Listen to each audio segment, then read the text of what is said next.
唔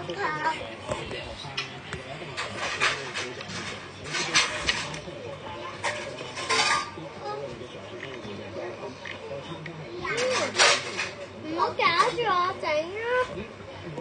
我整緊一個1644。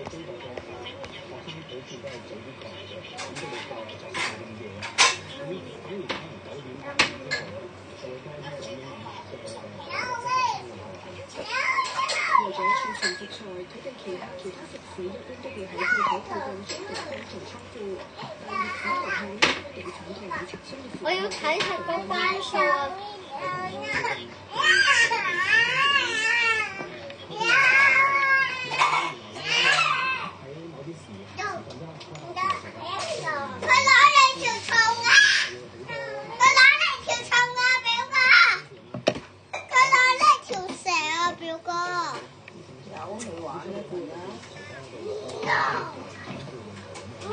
俾翻嚟啊！唔好啊！俾翻嚟啊！頭先人哋攞咗你個錢。我要錄影成6分鐘啊！2分鐘啊！我整我隻手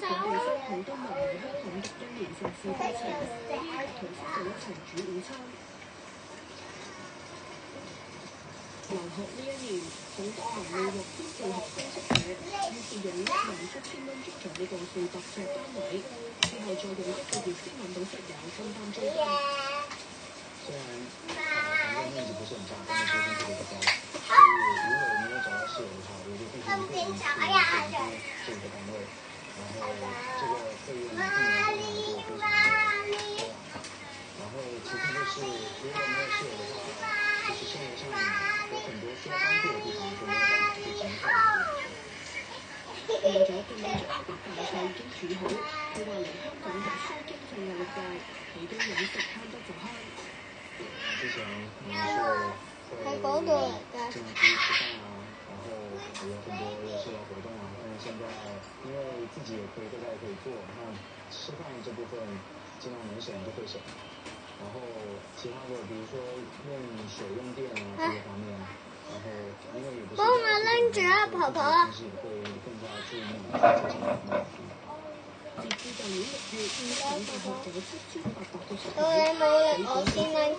非本地生同交換生入住，但今個學年單計非本地生已經有超過22000個。洪德文話：非本地生冇宿舍配套，帶嚟好多不便。大部分家具呢都是我們通過二手的一些途徑去收回來的。那比如說像這張桌子的話，是當時我們一個朋友他正好搬家，然後我們就以一個比較便宜的價格從他那裡買到，但是後面也是需要。我想睇第幾多關啊？如果有學生宿舍的話，那我們就可以在找這些家具方面就省很多的精力和心思。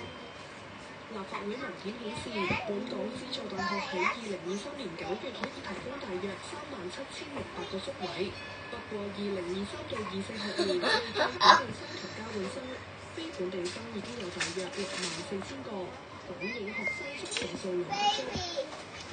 尖沙咀一帶近年部分租盤就以鄰近大學作招來，就算面積只有160呎，月租都超過1萬蚊。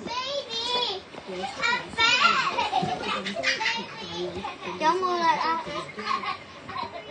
喺而家學生宿舍嘅供應不足情況之下咧，呢個問題咧就應該係優先去解決，因為會令到一個學生咧嗰個租金嗰個疲憊咧就會對於學生喺租用呢一個住宅嗰個住宿嘅時候，你唔去沖涼啊？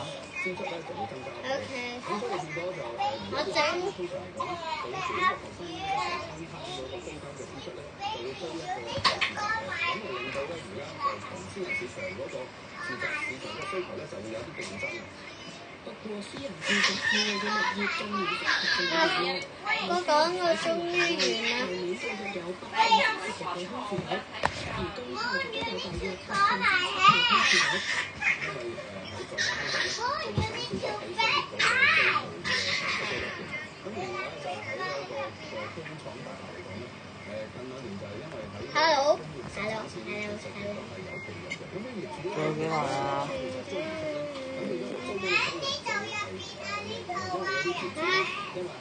仲未完啊！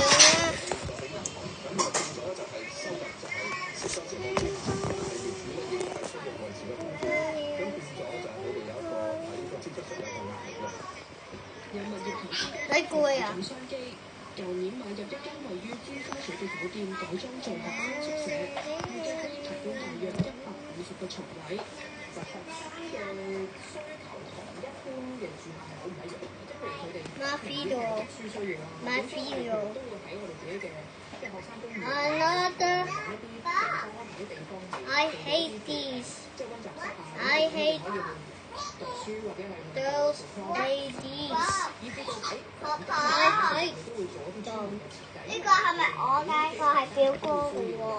做功課啊，或者係去做表哥㗎。即係溫書啊咁樣。教育局預計學生宿位數目未來幾年會逐步增加到5萬個，整體增數目都會同步增加，你唔得啦！宿位需求會持續上升。將香港打造成為一個東南亞嘅教育中心啦，咁變咗就係越嚟越多一啲海外嘅學生嘅。其實我哋見到嘅現象，除咗喺國內比較多學生會嚟香港留學之外，其實近年我哋都會見到譬如啲韓國啊，即係東南亞終於啦！美國嘅學生都會嚟香港。1658學生需要咁樣嘅住宿，咁變咗我覺得呢個就係一個好大嘅機遇。現時收購物業之後想改裝做學生宿舍，需要以酒店嘅規格發展，例如要提供旅遊巴泊車位。不過葉明慧認為學生宿舍嘅需求同酒店唔同，建議政府考慮到學生宿舍新嘅規劃之後，日後改裝可以更有彈性。我哋啲學生入嚟住1年，佢翻學放學嘅時候會去坐地鐵、巴士，你需要旅遊車㗎，係咪？而家好多酒店嘅條例，酒店其實都會有啲即係要你停泊旅遊車嗰啲地方。